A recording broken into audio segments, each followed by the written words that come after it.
In this video, we will discuss the topic inflation unemployment trade-off.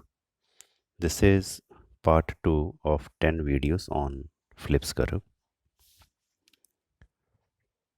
Trade-off means when we cannot fulfill these two objectives, when we cannot simultaneously control inflation and unemployment. जब हम दोनों एक साथ control ना कर पाएं, उसको हम कहते हैं ट्रेड ऑफ। तो इन्फ्लेशन भी एक प्रॉब्लम है, अनएम्प्लॉयमेंट भी एक प्रॉब्लम है। तो दोनों प्रॉब्लम्स को जब हम इकट्ठा सॉल्व नहीं कर पाएंगे, that is the trade off between inflation and unemployment. तो एक प्रॉब्लम अगर हम सॉल्व करेंगे तो दूसरी पैदा हो जाएगी। अगर हम इन्फ्लेशन को कम करेंगे तो अनएम्प्लॉयमेंट बढ़ जाएगी। अगर हम अनएम्प्लॉयमेंट को कम करेंगे तो इन्फ्लेशन बढ़ जाएगी। ये है ट्रेड ऑफ। तो this point we will discuss in this video.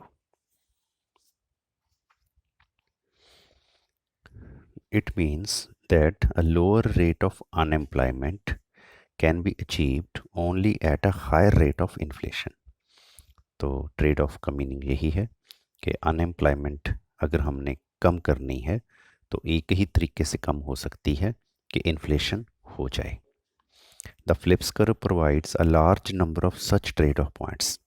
मतलब कितनी इन्फ्लेशन, कितनी अनएम्प्लॉयमेंट आपने इकॉनमी में रख सकते हो आप, उस हिसाब से कितने ही ट्रेड ऑफ पॉइंट्स बन सकते हैं।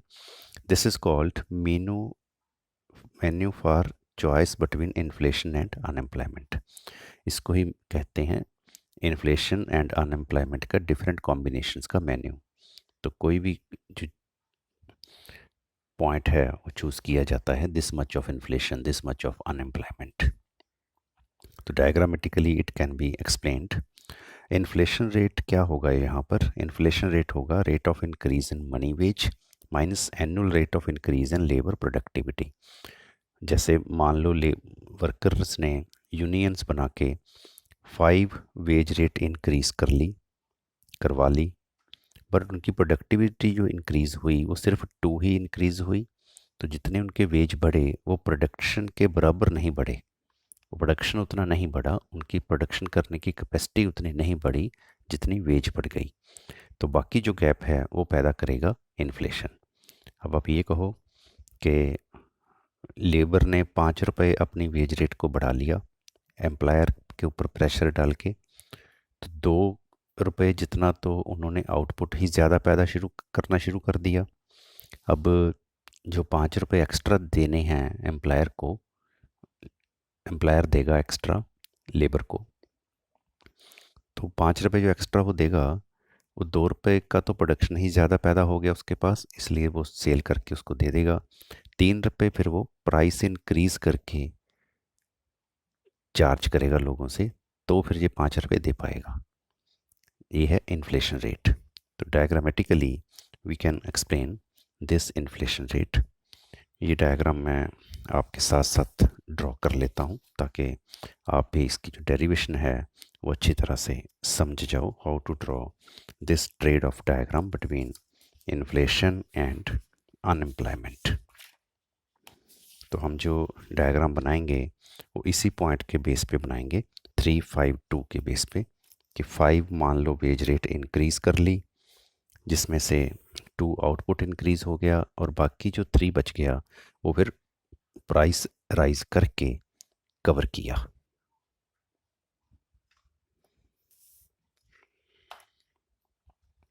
This is both axis.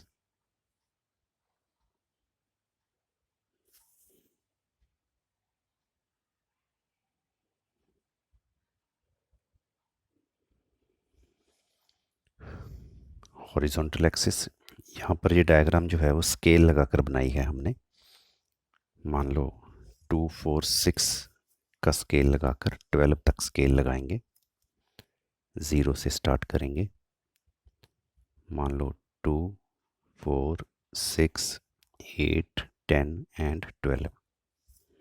This is 0, 2, 4, 6, 8, 10 and 12। इस साइड पर जो स्केल है वो 7 तक है, 1 से स्टार्ट करेंगे। Suppose this is 1, 2, 3, 4, 5, 6 and 7.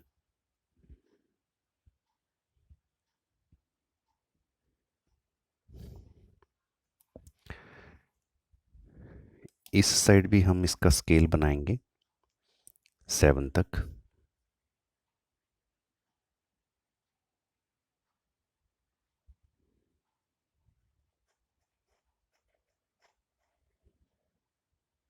One, two, 3, 4, 5, 6 and 7.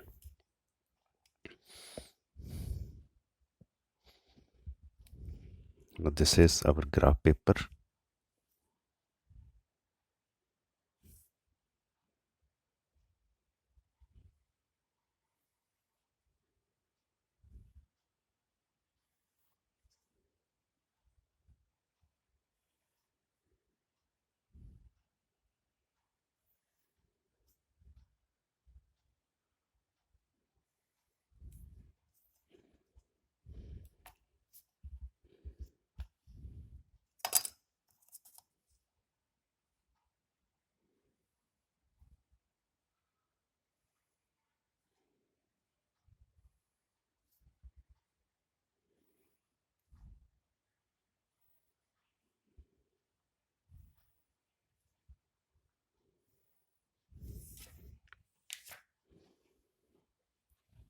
ये बन गया हमारा graph paper. On the horizontal axis we are taking unemployment rate,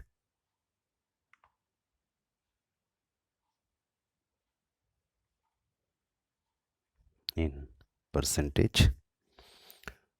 Now, on vertical side we have two axes, black and red. अलग अलग axis ली हैं हमने। This is the rate of inflation,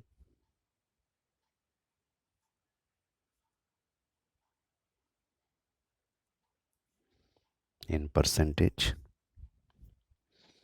and this is the rate of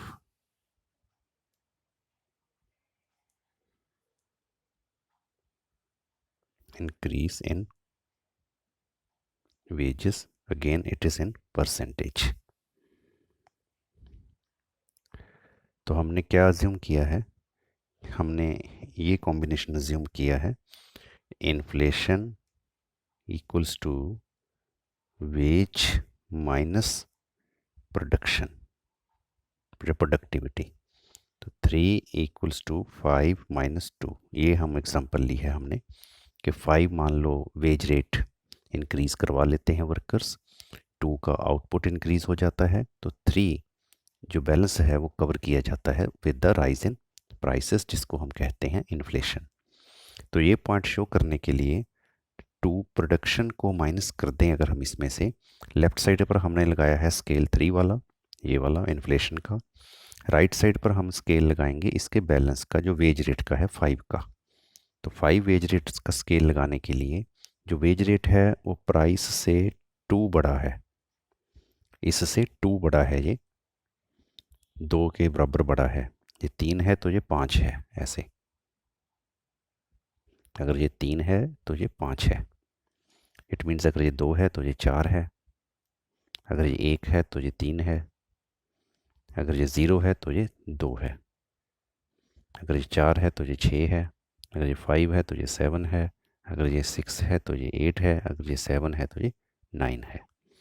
तो ये हमने scale लगाया, इसको 0 से स्टार्ट किया, 0 1 2 3 4 5 6 7, इसको 2 से स्टार्ट किया, 2 3 4 5 6 7 8 9।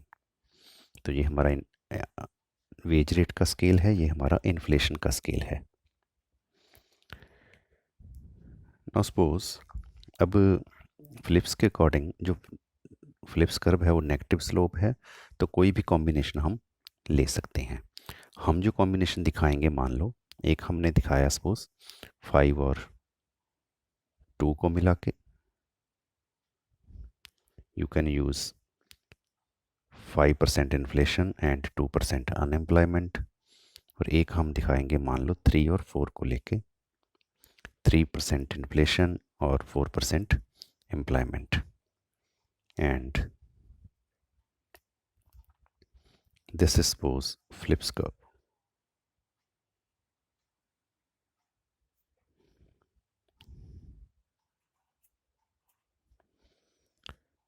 तो इस फिलिप्स कर्व में हमने क्या दिखाया कि हम different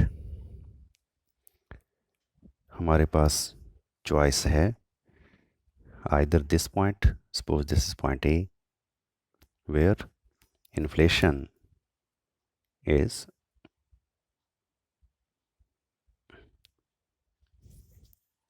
5% and rate of unemployment is 2%. अगर सपोज गवर्नमेंट को लगता है कि ये इन्फ्लेशन बहुत ज़्यादा है 5%, then government can adopt this point also. This is suppose point C. तो अगर गवर्नमेंट इन्फ्लेशन कम करना चाहती है 2% फ्रॉम 5 to 3 करना चाहती है, then government has to face a country has to face this much unemployment 4%. तो 2% इन्फ्लेशन कम की जा सकती है by the increase in 2% rise in unemployment. तो अगर हम कम करना चाहते हैं इन्फ्लेशन को तो अनएम्प्लॉयमेंट बढ़ जाएगी. तो these are the different policy choices. कोई भी कॉम्बिनेशन हम जो इस पॉइंट के ऊपर गवर्नमेंट ले सकती है. तो इसका मतलब अगर वेज रेट है 5%, इन्फ्लेशन होगी 3%, अनएम्प्लॉयमेंट होगी 4%. Otherwise you can use this combination also. So it means to control AB rate of inflation, BC rate of unemployment will have to be tolerated. So this is the menu for the choice between inflation and unemployment shown by the downward Phillips curve. Now for introduction, for long run Phillips curve, for implications of Phillips curve, for Tobin's view on Phillips curve, Solo's view on Phillips curve, rational expectations and Phillips curve, and for conclusion, must watch all the 10 parts of this video. Thank you. Thanks for watching this video.